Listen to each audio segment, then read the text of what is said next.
দক্ষিণ চব্বিশ পরগনার পাথর প্রতিমা এবং রায়দিঘি সংযোগকারী মৃদঙ্গ সেতুতে চলা এক পথ অবরোধকে কেন্দ্র করে তীব্র রাজনৈতিক চাপানুতর তৈরি হলো। অবরোধ স্থলে পৌঁছে বোলের বাজারের বিশৃঙ্খল পরিস্থিতির জন্য সরাসরি তৃণমূলকে কাঠগড়ায় তুললেন বিজেপি নেতা তথা হেরম্ব গোপালপুরের উপপ্রধান অলোকেশ পুরকাইত। আর তার বিস্ফোরক দাবি, বিজেপির নাম ব্যবহার করে যারা এলাকায় দাদাগিরি চালাচ্ছেন তারা আসলে তৃণমূলের লোক।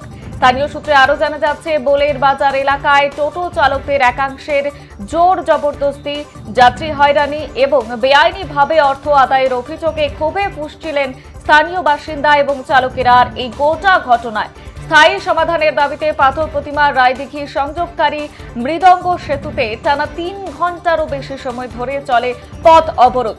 মানবিক কারণে স্কুল গাড়ি এবং অ্যাম্বুলেন্সকে ছাড় দেওয়া হলেও সাধারণ যান চলাচল সম্পূর্ণ স্তব্ধ হয়ে যায়।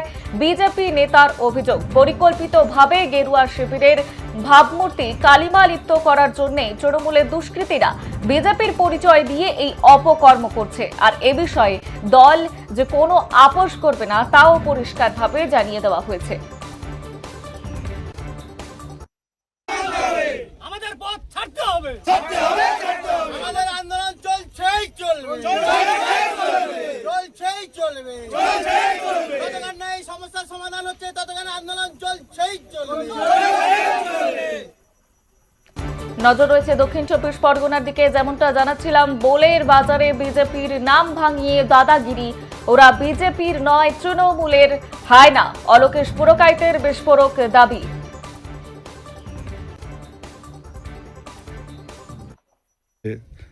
ওরা আমাদের দলীয় কেউ নয়। ওরা যদি আমাদের দলীয় হতো তাহলে পরিষ্কার দলের সিস্টেমটাকে ওরা মান্যতা দিত। ওরা আমাদের দলের কেউ নয়, এরা হচ্ছে তৃণমূল কংগ্রেসের হায়না। তৃণমূল কংগ্রেসটা এরা করত।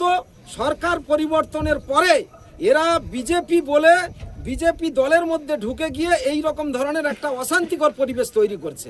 ওরা যদি প্রকৃতপক্ষে আমাদের দলের হতো তাহলে রায়দিঘি বিধানসভার কন্টেস্টিং ক্যান্ডিডেট পলাশ রানার কাছে হেরম্ব গোপালপুর জিবি, লক্ষ্মী জনার্দনপুর জিবির যে সমস্ত গাড়িওয়ালারা রায়দিঘিতে যান তারা পলাশ রানার কাছে এই বিষয়টা নিয়ে আলোচনা চেয়েছিলেন।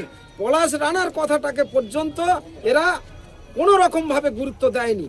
তা সে কারণে আমরা বলছি যে ওরা বিজেপির পক্ষে কেউ নয়। ওরা যদি বিজেপির হতো তাহলে বিজেপি দলের নীতি নৈতিকতাকে ওরা মান্যতা দিত।